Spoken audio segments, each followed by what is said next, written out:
Good evening. My passage is the famous poem of Ecclesiastes 3 that begins, "For everything there is a season and a time for every matter under heaven, a time to be born and a time to die, etc." As you hear being played by the birds in the background, which will also serve as my timer for this presentation. Today's biblical scholars have widely varying views of the genre, structure, authorship, and apparent contradictory theological messages of Ecclesiastes.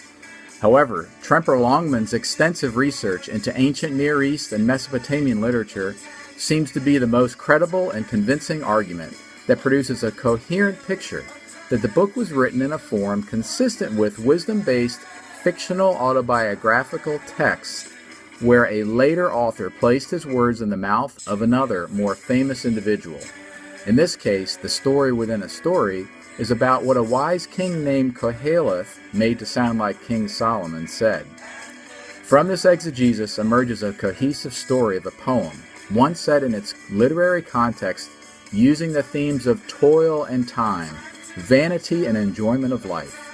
That all human activity under heaven, which can be burdensome and at times appear to be in vain, is also made beautiful in its time by God Himself, and that one should enjoy life and take pleasure in all its toil.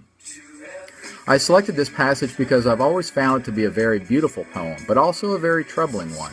Specifically, when you read it closely, you have to ask, how am I supposed to interpret this message?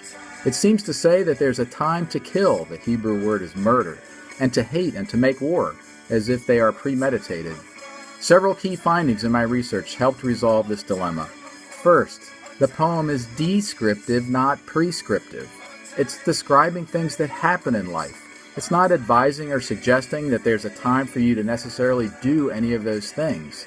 That revelation was huge and addressed my biggest concern, that people could wrongly interpret the poem to justify potentially immoral future acts. Second, the closing line of the poem ended on a negative note. What gain has the worker from his toil? It seems to be playing across the book-wide theme of the vanity of life. However, the interpretive key is discovered 2 verses later, where Koheleth says that God has made everything beautiful in its moment of time, and then exhorts his readers to be happy and enjoy yourself, because God's gift is that everyone should eat and drink and take pleasure in all of his toil. Fitting the framed poem into Longman's interpretive key of the whole book makes the poem and the entire book of Ecclesiastes make sense, which is consistent with Dr. Smith's first principle for Catholic scripture study, that if God is the author and he uses human beings to write in their own culture and limitations, that the book and every part of it is going to fit together cohesively.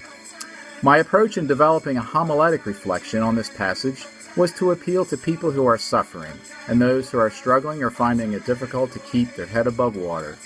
I would like to assure my parishioners that regardless of where they've been in life or where they currently are, to do 2 things. 1, take time and enjoy life with family and friends. And 2, realize that God does make everything beautiful in His time when we trust in His promise of Romans 8:28.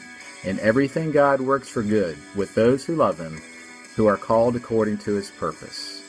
And I can tell by the end of that song that I am just on time. Thank you.